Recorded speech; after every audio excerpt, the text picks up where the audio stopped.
Yes, sir. Eric Levy here. You're watching my YouTube show in which my sentimental thoughts come from my heart and where my mental oddball shenanigans come from my brain. It's EML77 TV, episode 576. Eric Levy here, your host. What's going on, everybody? I hope you guys are holding up. This is the midnight special. I'm going to call this one the midnight special because it is past midnight. Um, it is April 24th, 2020, Friday morning. Midnight. Yeah, and you're probably thinking, Eric, what are you still doing up? Acting like a total noof. Well, as simple as this. I don't have a job right now. Unfortunately, I got laid off because of what's been going on. And you know what? Which is funny. A good friend of mine, Kevin Henry, we had a conversation on Facebook about this, and because I said that because I try to refrain from talking about this whole thing on Facebook because Facebook's been coming hard on those who've been political and talking about it and everything else, and it seems like we got a bunch of whiny sensitive snowflakes that been hating on my friends. My friend Tiffany was one of them. Ended up getting the account suspended and all that. So temporarily suspended and all that. So it's like, Facebook is very, very sensitive about what we say and about certain subjects and all that. So I had to be very, very careful. So I decided, well, I'm going to talk about Gronk being traded to Tampa Bay. Gronk has decided to unretire and head over to Tampa Bay with Tom Brady. And, a lot of Patriot fans are upset about it, obviously, and everything else. And, I'm feeling very sad about it, too. I feel sad. I'm upset, but I'm not.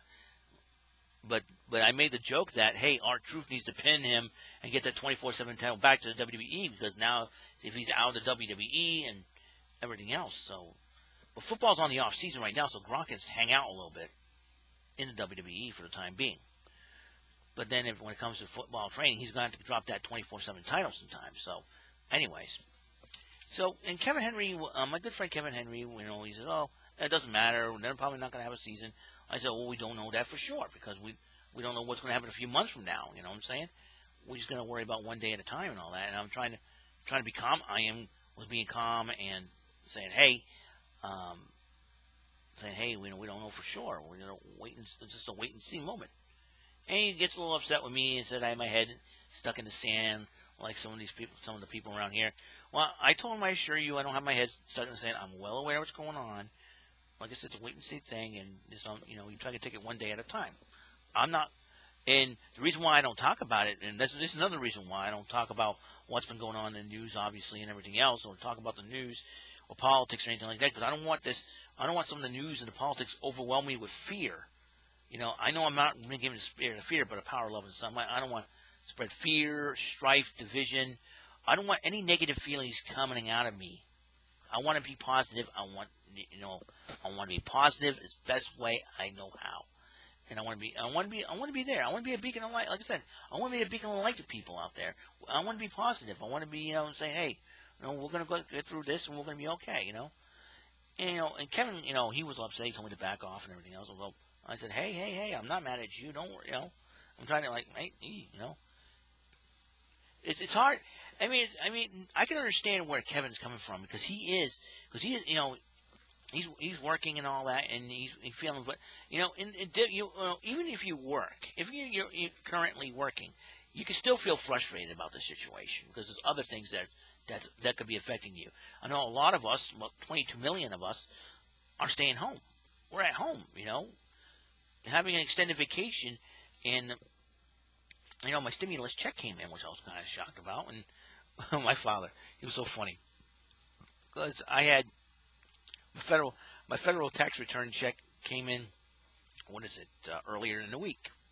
So, anyways, earlier this week, so my dad goes, "Hey, I'm gonna get your federal check." I'm like, I want my federal. Didn't we deposit that already?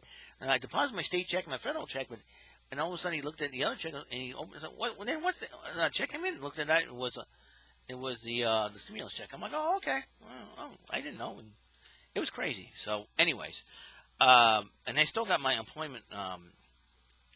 unemployment benefits.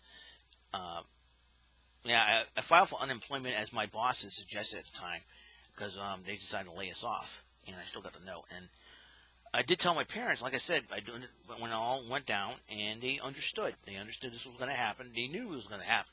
They knew it was going to happen, so that's a good thing, But ever since then, it's been like I'm making more money than I at home than I did at work. It's like, hey, uh, you know, I'm like, okay, you know what I mean? It's something else. So it is pretty crazy to say the least. So it has been crazy moves. But then going back to Kevin, my good friend Kevin Henry, awesome dude that he is. He ended up DMing me on Facebook, apologizing to me, which I appreciate that. He didn't have to do it because I understood that he was feeling frustrated, he was angry, and all that. Listen, I'm trying not to express myself in a negative fashion. And I told my reasons why, and he understood. He accepted that. He understood, and everything else. One thing I know I try to do, I'm trying to learn how to deal with my emotions. And, if I was younger, if I was younger than, like I said, if I was in my 20s and 30s, I think Kevin's in his 30s, mid 30s, late 30s, I think. I don't want, and sometimes when you're younger, you get more hot-headed, and sometimes that happens to me a lot. You know, sometimes you get frustrated. You don't get totally hot-headed. You get frustrated, like ugh, ugh, ugh. Me. I was frustrated back in the day. Back in the day when I was younger, I was frustrated. When I was stressed out at work, when I was working at Ruby Tuesdays, I was stressed out. I go crazy sometimes. And I go completely. Nowadays, it's like, okay, everything's happening for a reason. There's a reason things happening. I'm just going to stay calm. I'm going to use my head. I'm going to keep a cool head and do this. So that's what I've been doing. So so a lot's going on. A lot of people are, they're trying to, keep positive and, keeping the faith. And that's what I do. I keep the faith. I'm a born again Christian, but life's not easy, but I'm not perfect. You know what I'm saying? God never made us to be perfect, you know, and that's what we strive to be. And Cecil Richardson, I got to thank you for your service in the Navy. I need to give you a shout out, Cecil. Thank you for your service, serving the Navy. So I'm going to give you a good salute right there, sir. Thank you very much. And I appreciate you subscribing to my YouTube channel and talking to me via comments, and I appreciate it wholeheartedly. So thank you very much, Cecil Richardson, a Navy soldier. All right. I have a brother-in-law, Brandon, who was a Navy soldier too. So all that has been squared away. These situations have been squared away so far. But now I'm trying to get to what I want to talk about, and that is the summertime events.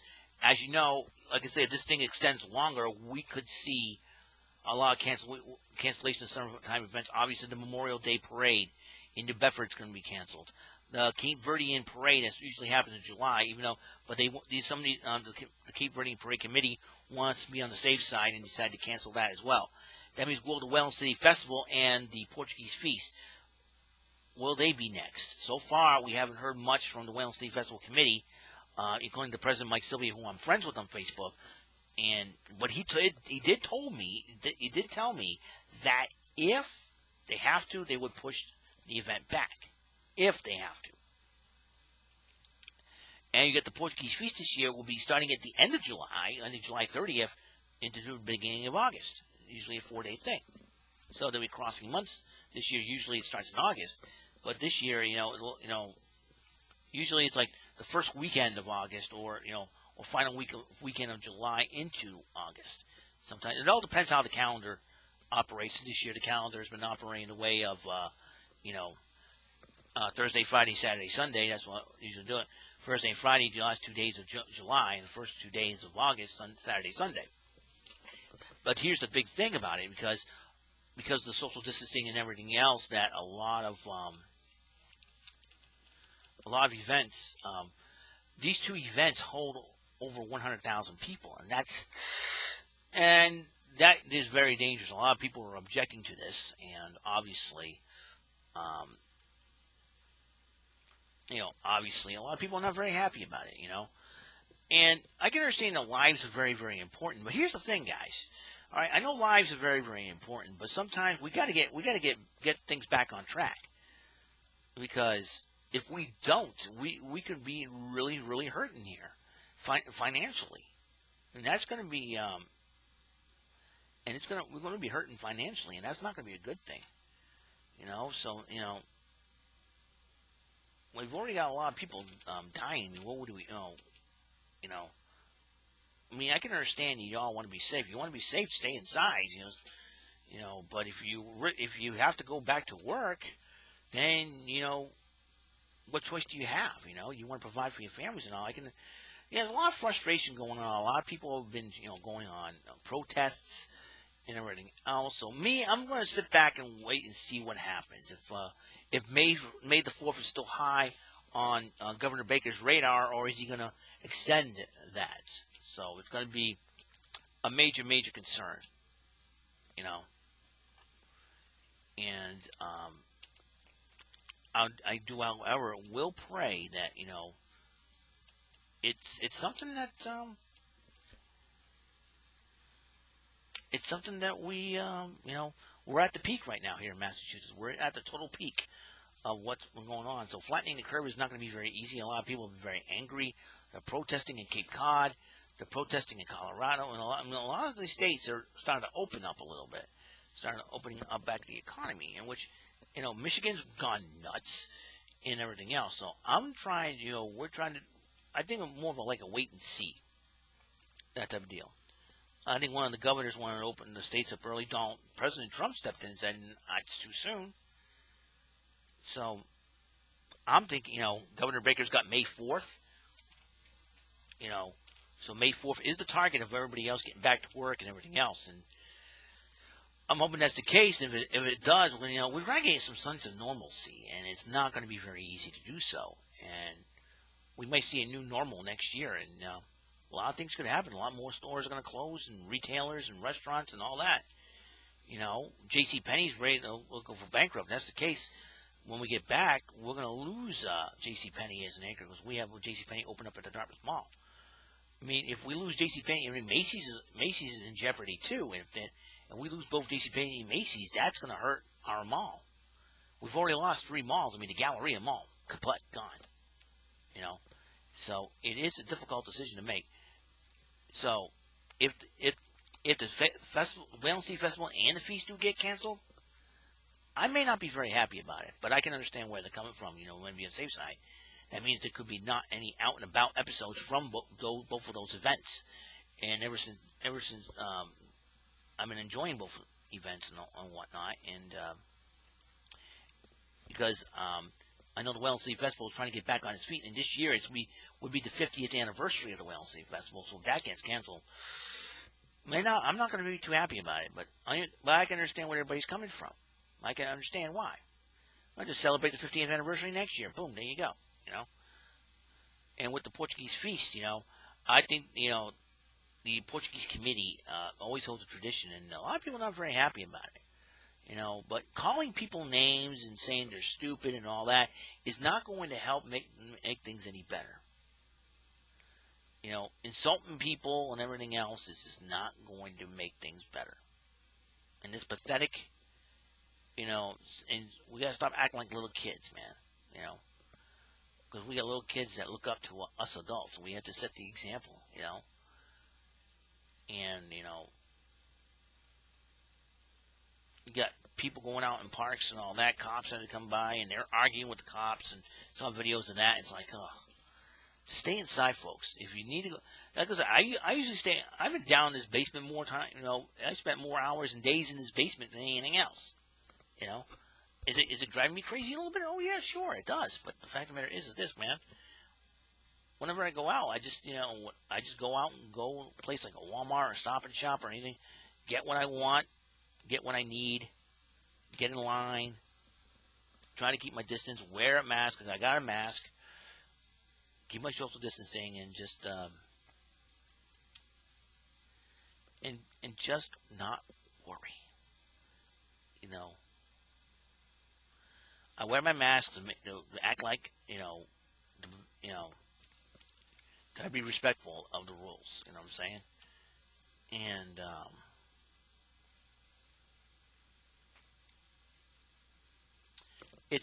like I said, it has not been easy for a lot of us folks out there. A lot of us are getting frustrated.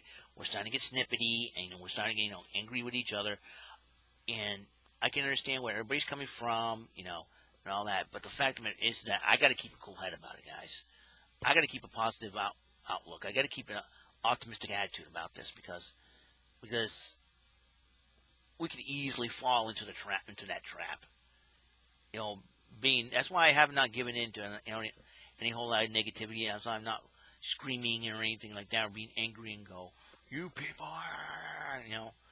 and you don't see me, typing capital letters and say, But sometimes we go, "Ugh, this year stinks," and it does. This year stinks.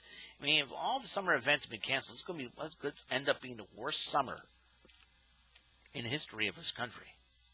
It could be the worst summer of my life.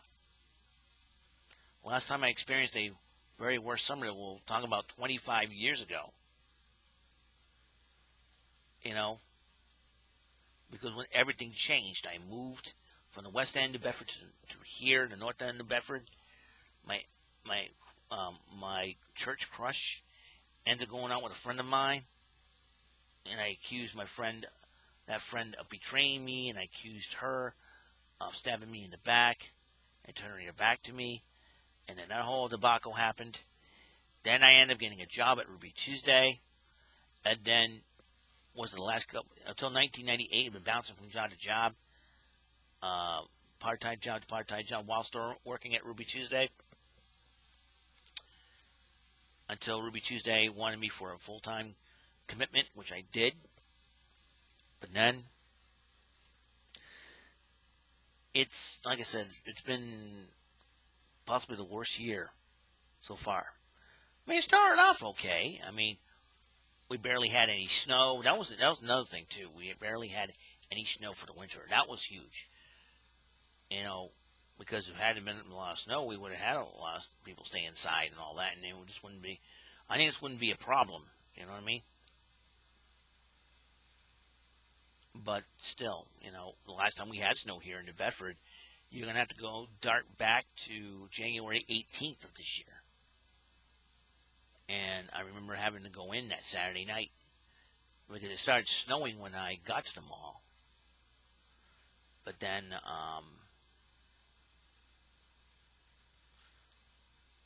we were supposed to get like 1 to 3 inches, and then it would change over to rain. And that's what happened. And I remember just, shoveling for a bit, and then the mall started closing up. They said, "Everybody go home." And that's what happened. So, and here we are right now, and I want to, so I figured I would let you know what's going on in my mind and what's been happening this week and everything else. So, I want to give a shout out to Cecil Richardson, who served us in the Navy, I kind of find out. So, thank you, Cecil. I want to give a shout out to Kevin Henry, who's been working out there on the road, trying to help deliver stuff and everything else. And they'll give him a shout out and say thank you. I want to give a shout out to all the medical people in the medical field, from the EMTs and paramedics to the hospital workers, the grocery workers, grocery clerks. Give them a shout out as well. People working in restaurants for takeout. Thank you so much. Thank you, everybody. I do appreciate your help. I know how frustrating your job is at this time, and just hang in there, stand strong. We'll be praying for your protection. God, your angels be around them in Jesus' name. That's all I'm going to say about that. Hedge protection, and they get worried about whether or not they bring if they have it, they bring it to their loved ones and all that. Listen, God, just protect them. Just protect them. Like, protect all of us as we, try to use wisdom sitting at home and all that. And just, like I said, it isn't easy, dealing with all this, but, I'm trying to deal with it my own way. I'm trying to be calm about it, just, and like I said, I want to encourage all of y'all, we're going to be all right. So, I have a big smile on my face because, I got plenty of things I can do around here. You know what I mean? I got plenty of things I can do, and I'm just so chill. I'm just so chill, and that's the thing. A lot of people say, "How can you be chill at a time like this?" It's got, when you have faith and when you believe,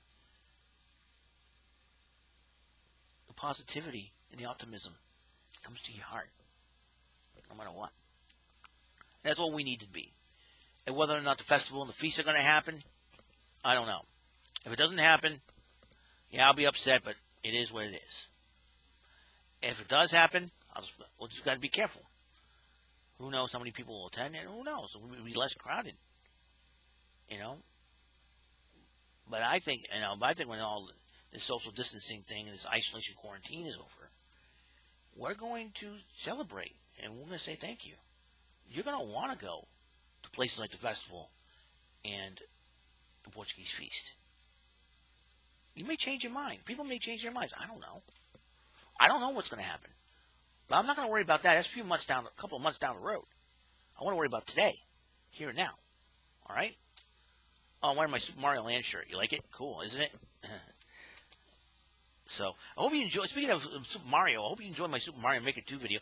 I know back to back of Super Mario Maker 2, I had 70 views, which is very, very, very rare on the Super Mario Maker 2 final update reaction. Not major update, I should say. Final major update. There was a few minor updates here and there. I'm hoping. Here's what I'm thinking here. If they want to add more baddies to the game, get some Super Mario. Since they have Super Mario 2 now, get some added baddies like Phantos and already in the game if you capture the key. Capture the cursed key. Then you got the Mecha Koopas, which you saw on my last video on Get These Thumbs 85. Which is fun. The Mecha Koopas, you saw them. The Koopalings, you saw them.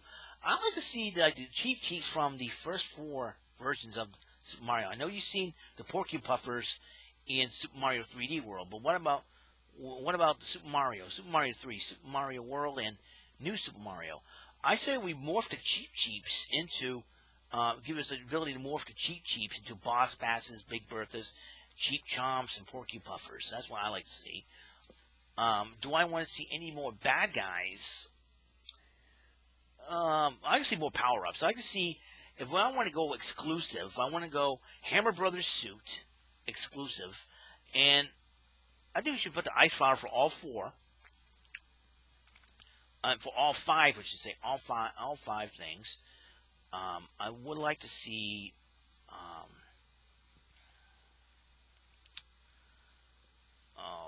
any more power-ups that I want to see. Maybe power-ups from Super Mario Galaxy? Or even Super Mario 3D World. I don't know. I'd like to see more of those power-ups be incorporated in Super Mario Maker 2. That's what I think. That way we get an idea of what we can do and how much we can make and everything else, and just, I've already, for each castle level that I did, if you check it out, I ran a gauntlet of the bosses and Koopa Kids and all that. Can we get the bosses from Super Mario Brothers for the DS version of New Super Mario Bros.? Add them to the game. Add some of the enemies like Spike Bass. Add any enemies from the DS games, the New Super Mario Bros. DS games. I'd like to see that happen. I'd like to see enemies from the Game Boy version of Super Mario Land 1 and 2 to be added to that, or have a whole graphic thing. I don't care. I know they say no more major updates, but minor updates here and there, a little bit at a time, it'd be great. So, that's how I feel. That's how I'm feeling this whole thing. So, that's it, and that's all the time we have on this show. The Midnight Special of EML77 TV, episode 576. I'll see you guys later, and I'll see you on episode 577. If what I said is a little sensitive, if you're a little sensitive to what I have to say and all that, I do apologize ahead of time. All right. If you have an issue with the video, don't come talk to me. If you're a friend of mine on Facebook, please come talk to me, and so I'm trying to say the right stuff and try to be careful what I'm saying around here. Okay. Be safe, be careful, and hope you have a wonderful day. Keep your heads up. Stay strong. All right? This is Eric Lehman saying so long for now. See you on the next episode.